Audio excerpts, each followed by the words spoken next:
Hello and welcome to the Yarnings Podcast. I'm Christine and I'll be your host. Thanks for joining me today. A big welcome to anybody who is joining me for the first time. This is a video cast. It used to be an audio cast, and I've been going for a weekly podcast since mid-October. This is episode 42, and I'm calling it The Answer because it's geeky. In Hitchhiker's Guide to the Galaxy, the number 42 is referred to as the answer to life, the universe, and everything. So, of course, if we're on episode 42, it needs to be the answer, because I'm a geek. I haven't actually read the books. I take that back. I think I read the beginning of the first book, and I looked for them on the bookshelf. I know Eric my husband has a copy of them. The bookshelf is behind you guys. There are 4 big full-length bookshelves, and they have both mine and Eric's collection. He has a lot of sci-fi, fantasy. I have a bunch of romance, self-help, cooking. There's a bunch of textbooks from college and some from high school, a bunch of Christian fiction, and reference books. A lot of our computer reference books are probably out of date at this point, but so there is a big bookshelf, but I couldn't seem to find Hitchhikers by Douglas Adams. There are multiple books in the series, and I have seen the movie, the one with Martin Freeman from 2005. I had to go look that up, and I had forgotten it was Martin Freeman. But yeah, I think I've read the beginning of it, but I didn't get all the way through. But I do love the geeky aspect of the number 42 being the answer. So I'm claiming it as my own for today. So this is going to be a fairly quick podcast. My brother-in-law is coming to stay with us tonight, so I have a bit to do after I'm done recording. So I'm going to just kind of fly by the seat of my pants. My show notes are pretty brief. I started to type them up, so they are in front of me, but not in my normal format. So bear with me.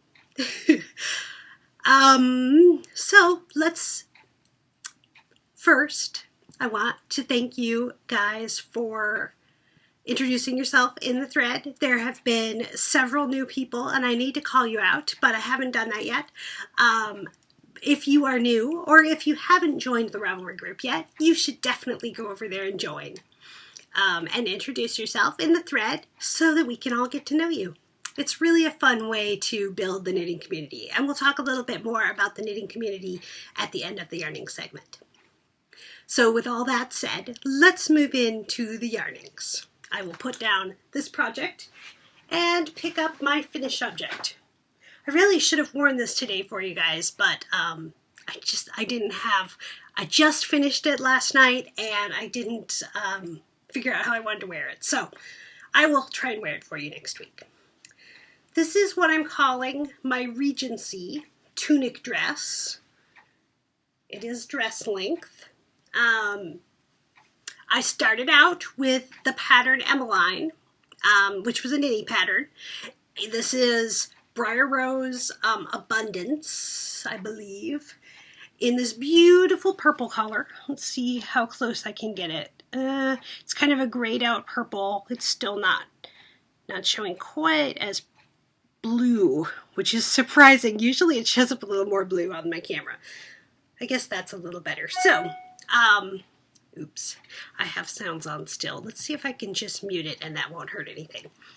All right, so I started out with the pattern for Emmeline, and then once I got to the waistband, I did my own stitch pattern, and then I just started increasing as I went down.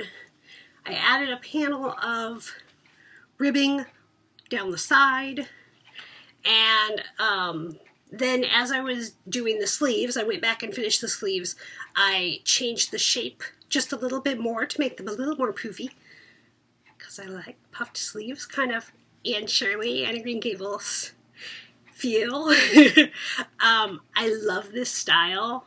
I love Regency era, so that's why I called it Regency in the project page, and I'm excited to show you guys how it looks on. I've only tried it on once since I finished it, so yeah, I just didn't have the bandwidth to figure out how I wanted to wear it and all that for today, but soon.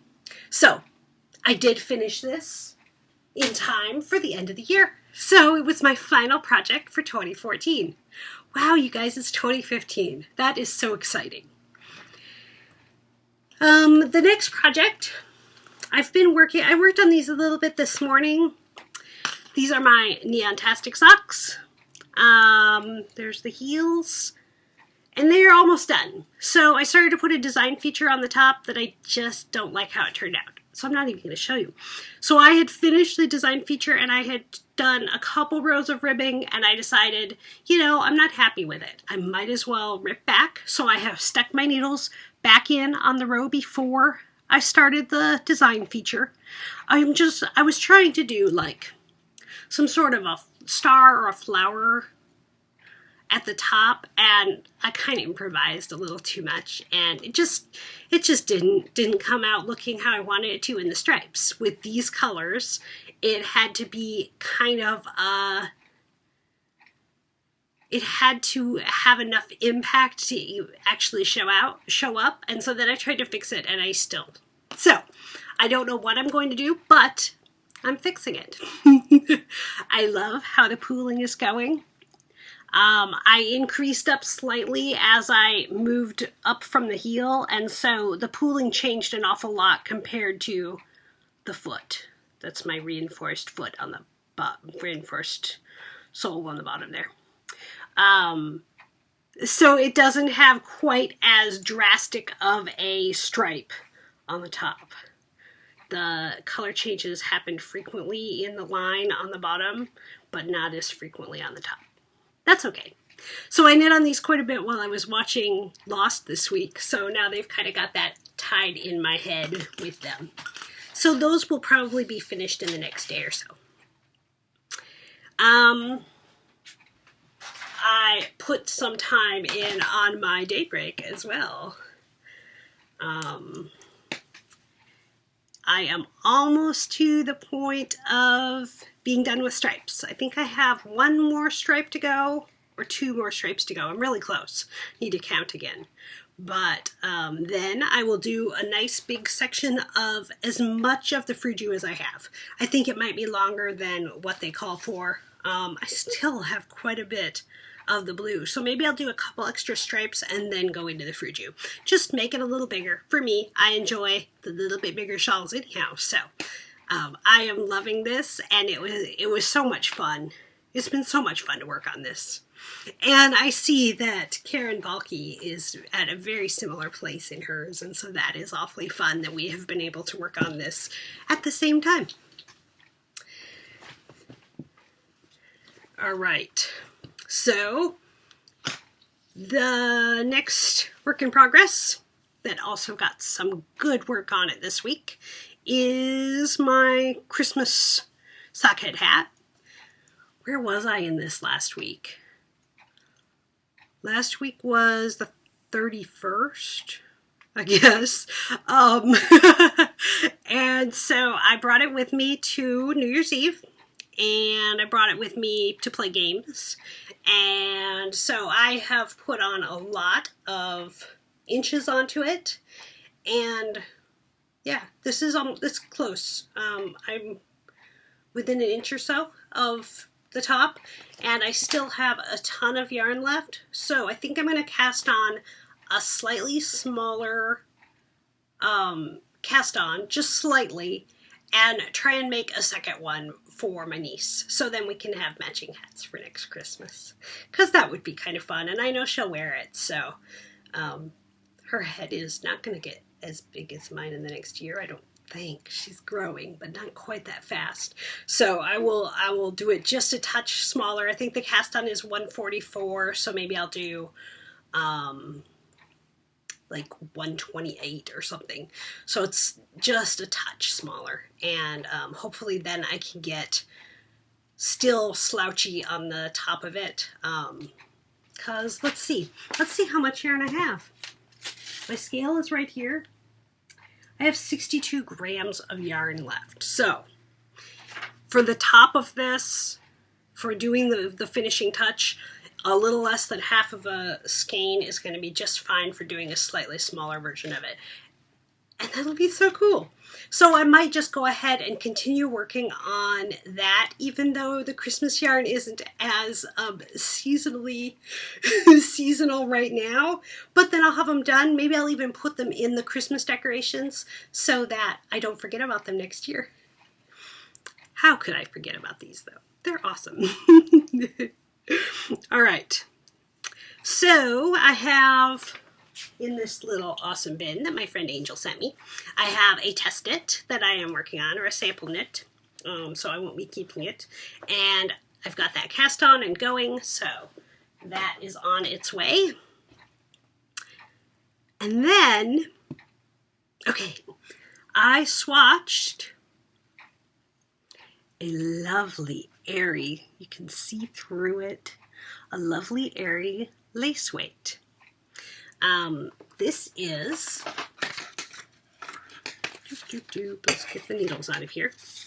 This is Bumble Birch, who is a Portland dyer, and I love her yarn. I have used her Wellspring several times for Martina Bim shawls, Magratheas. This is Cocoon. My hand is shaking. You'd think I hadn't eaten, but I just ate. I think it's just the angle. This is Cocoon, the lace weight, and the colorway is Atlantic.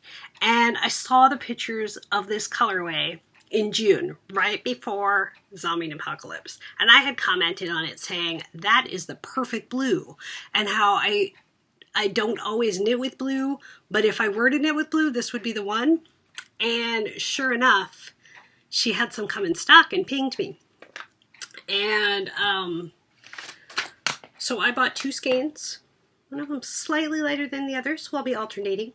And that is a lot of lace weight. That is $8.75 per, which is a lot of lace weight. And I probably didn't need quite that much. So I went searching for something that was going to use a fair amount of lace weight, and I found Hohe Look Thoughts. And it's got a beautiful back on it. It's got nice eyelets, and the lace weight that she used was slightly heavier than mine. This is $8.75 per 100 grams, and hers was $6.75 or 6 something. So mine is slightly lighter, so it's going to give a little more airiness. But I think that's still going to be a really nice lightweight cardigan. I will probably not make it quite as long as pictured, even though I really like it long. I think in this weight, I might not want to sit on it, you know, like underneath me. I'm afraid it might distort the fabric a little too much. And so doing it tunic length, perhaps, or a little bit less, just low hip, maybe? That might be the custom fit nomenclature for it. But I really like the swatch, and so I'll be casting that on soon. I was thinking, I've been talking about wanting to make Japan sleeves, also by Hohe Look, but I'm going to be taking one of her classes in February, and I decided I'd wait and see if I could try on some of her stuff at the trunk show. And then I might have a clearer idea of any adjustments that I might want to make. Japan sleeves is pretty boxy, and so I was concerned about not having shaping. So rather than trying and going at that alone, I think I'll just wait and let the knowledge of the class that I'm taking guide me. That will be at Happy Knits the 2nd or 3rd Sunday of February, so I'm so excited about that. So that is an Eminent cast on. The cast on for it is very interesting. You do a very weird piece, and then your shoulders, and then do the back. So it's going to be interesting to see how it goes. I've read it over a couple times, and I think I'm just going to have to go on faith and just do it. So that is an eminent project. And then you guys saw last week my Wool and Vine yarn that is going to be the beeswax cowl. And my sweet friend Rebecca of the Fiber and Dice podcast gifted me the pattern. So that will also be eminently wound up and ready to go. Oh, you guys can't see those shelves up there. There's a couple more things up on that shelf that are waiting to be knit up. I did do a little bit of stash organization this week, and the yarn for this is the yarn for the Japan sleeves is there, and the yarn for the crazy stripe one is there. So you guys have heard me talk about both of those. Come back, little ball of yarn. Yeah, he doesn't want to stay up there, does he? He fell right back on the floor. And then this section here, the other half of this, is sock yarn. So my stash of sock yarn with nylon got depleted a little last year. I knit a lot of it. And so I went through looking to see what do I really have. There's also a couple skeins of Socks the Rock back there. One of them's medium weight, so that'll be some heavier weight socks. So I went through to see what I had that actually had nylon in it and what I might want to knit up next. So this one will be for Zombie Apocalypse because it's Zombie Prom. So I have a little stash there of the sock yarn that I want to knit into socks next. So once I finish my Neon-tastic socks, I will be casting on one of those. And I might just do a vanilla sock next, or I might try making Toriel with a solid, one of the more solid colors. I haven't decided. It's going to be one of those, but I know that I'm not going to go too long without having a pair of socks on the needles, so that, and then I have some yarn back up here on this shelf that is earmarked for a design that I've already designed, but I need to knit it to my size. And I have some yarn up in this cubby that you can't see, and I hate to rotate this because then I'm going to be all off. That this cubby has the leftovers from my last few sweaters. There's my Rhinebeck Spectrum sweater and the new sweater, the Regency, and the custom fit Alta Woo-Boo. There's enough left of each of those things that I want to do something bigger with them, but I haven't figured out what yet. So a little stash organization goes a long way into my goals for the year. So let's actually talk about that. Do you guys know that I like graph paper? I like graph paper and I like lists, and it makes me happy to be organized. You're probably getting a little paper crinkling noise, but I'll try and keep that to a minimum.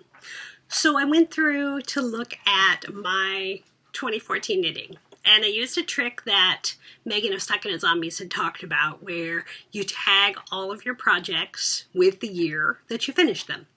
And I had done that with some, but not all of them. So I went back in and edited entries so that I had a consistent tab in my projects that showed me everything I did this year. And I found I had knit over 25,000 yards. And that's not even counting some samples and test knits that I did that I didn't track the yarn. It was partial skeins, and it wasn't ever in my stash, so I didn't track those. And my, excuse me, my hand spun cardigan, that was a bit of an estimate. I tried my best to figure out what the yardage was on that. I counted the wraps on one of the skeins, and it might not have been absolutely exact, but I came up with 25,349 yards. That is over the course of 43 projects. I knit 15 shawls, 7 pairs of socks, 4 hats, 5 cowls, 4 other things, 4 kids' baby things, and 9 tops or sweaters. That is the part that I am most proud of, is there were 9 different months where I was working on a sweater. And the other months, I was in between sweaters. There were 3 months, January, May, and July, that I was working on them, but more slowly. So I am really proud of over 10,000 yards of yarn towards tops.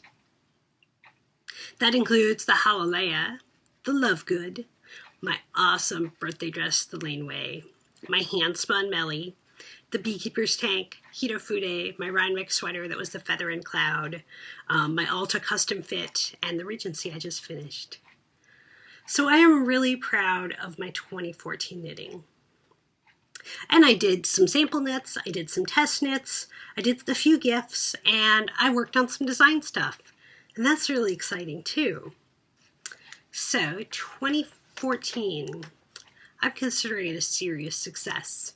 I went back through my knitting resolutions that I did last year, and I hit a good number of them. There were a couple things that I didn't do, but I did a fairly good job. And the things that I didn't do, I know what I want to focus on for next year. So I have little thought bubbles for this year. My 2015 knitting goals. I have a lot of them, and so I think that I'm going to save these for next week. It's not so much specific, I want to knit this sweater. It's more general.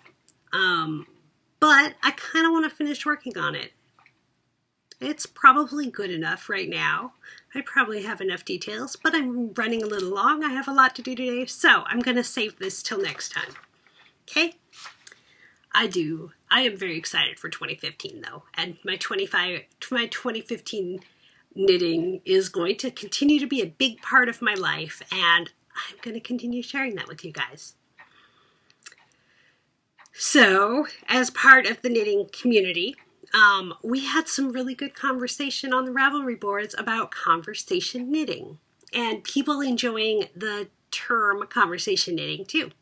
So I really enjoyed getting to hear from you guys, and I hope that more of you will join in on that thread and post some examples of what you use as conversation knitting. I liked how many people made conversation knitting a general part of their life, and I think it'd be really fun to do an ongoing cowl knit along. Focused on what conversation knits you're working on. So let's keep that in mind, and go ahead and submit some of your thoughts about what you would do if we were doing a knit along for conversation knits. All right, so I'm going to quickly go through the other segments. 4 Sagas of Geekery. Woohoo!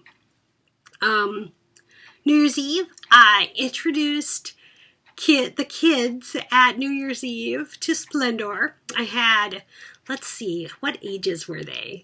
Leonard's 8, so I think his cousins are somewhere above and below that.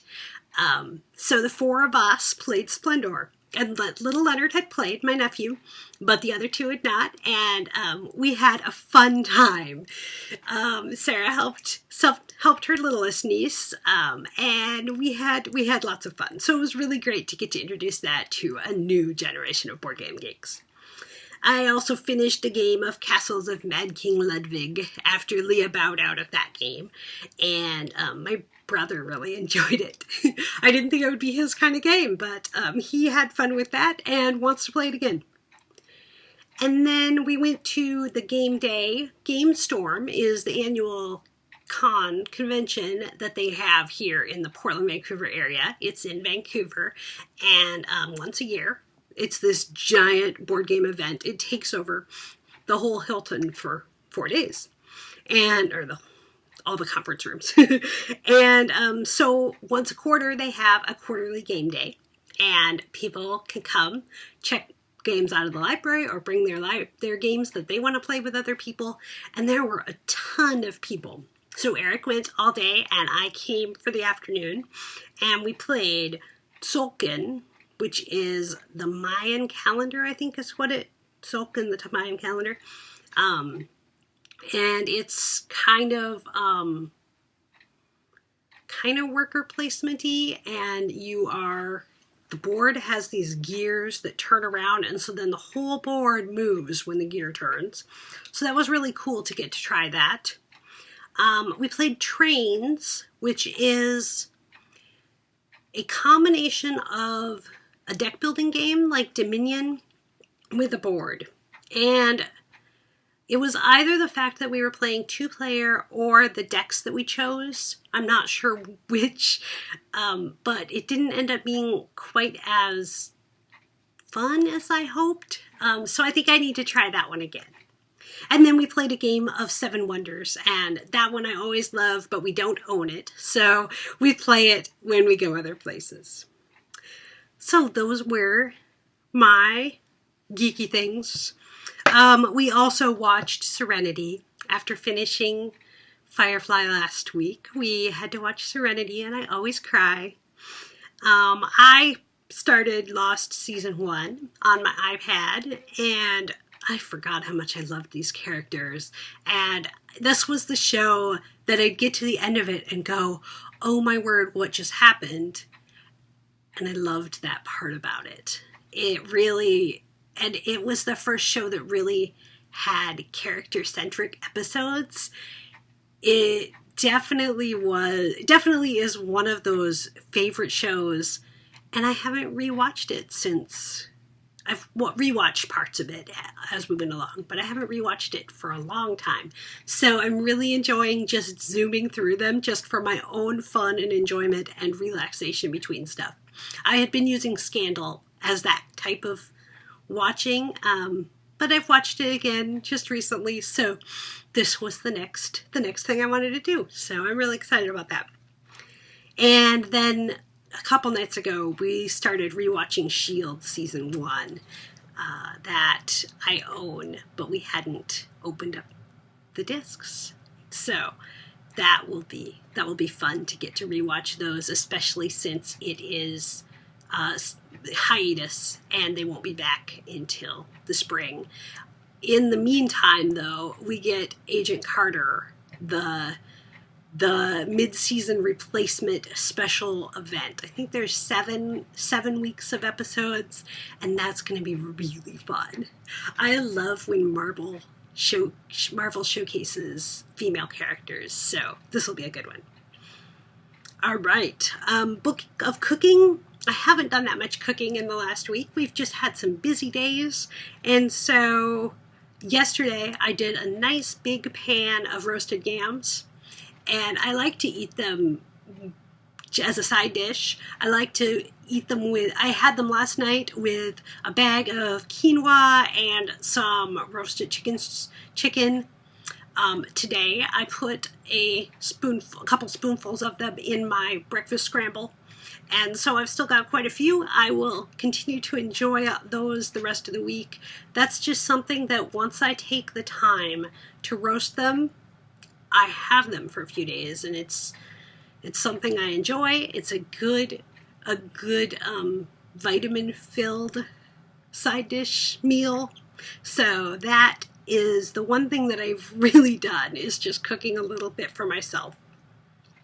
For Fanciful Chatter, I had to wear my Hitchhiker because episode 42, The Answer, the Hitchhiker shawl, is designed because of that. And the original design had 42 teeth. That's why it was called the Hitchhiker. These are each considered a tooth. I don't know how many this has, but I know it's not 42. I knit this one back in 2011. It was our second road trip to California for Thanksgiving that we had done. And this yarn I had purchased in California a few times before. It has aloe in it. It's one of those jojoba ones. I don't remember what it was, but I wasn't sure I liked the yarn. The little red specks in it didn't come out looking as much like strawberry shortcake as I thought it did, and so I had decided not to use it for socks. So this was a really good use of it. This was my first Hitchhiker. I did a second one and gifted it to one of my aunts in Michigan. And it's just such a fun pattern. I love that it is one of those good conversation knitting things. And there are several others in the same series. There's the Magrathea and the Trillion. I think those are the three that are part of the Hitchhikers series that Martina Bem did. So if you haven't knit a Hitchhiker, you definitely should. I tend to wear this one when I'm walking or doing something outside. It's very easy to snuggle up into it, and I don't worry about hurting it. It's not one of those that the yarn is so precious to me that I'm afraid to sweat on it. Yeah, that sounds bad, but I'm just that's the honest truth. It's not one of my very favorite shawls, and so I'm okay with wearing it outside. Wearing it just to walk, not I wear my shawls all the time. I'm just digging myself into a deeper hole. Oh dear. So, anyhow, this is the Hitchhiker, and I had to wear it for episode 42. And one last thing, I got some new tools for my bullet journal. I got new discs, and these can go in place of the smaller ones, so my journal can be a little bigger. I got a hole punch, so I can make my pages have the little holes that are needed to stick them in my journal. So now I can use any pages. I can use printed planner pages from stuff. I got a few other little tools. There goes my shawl. I got more pens and highlighters, and it was just a fun trip to Staples to go and enjoy finding those.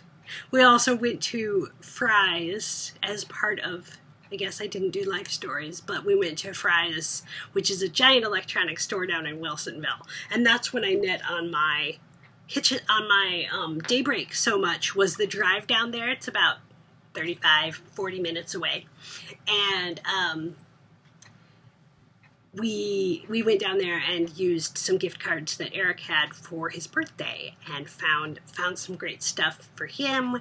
We found a CD case for, we took all of our CDs out of their cases and are getting rid of the cases because we had rows and rows and rows of old CDs. We want to do the same with our movies. So we got a big notebook type case to put them all in. So we went to Fry's and looked at all the different ones that they had there because we knew they would have a good selection. And Eric found some other stuff, CD writer for his desk that he had his eye on. So that was a fun little trip that we got to do on New Year's Day. That was New Year's Day. Wow, this week has been just a lot of stuff and a lot of days off for him, and so I wasn't in my normal routine. So after my brother-in-law's visit, I will get back into normal, and that will be nice. I like routines. Can you tell? All right. I feel like I'm out of breath from talking quickly, so hopefully that was all understandable. And I can get this podcast edited and put up for you soon. So, you can follow me around the internet. I am Christine with a K on Ravelry. I am KDLB, just the letters, on Instagram, which is my favorite social network. Instagram, Twitter, and Pinterest. You can find the Yarnings podcast group on Ravelry and Facebook, where I post updates. And you can see the show notes and links to everything that I talk about, although today's might be a little light, on yarningspodcast.com. So, until next time, that's the story. Bye!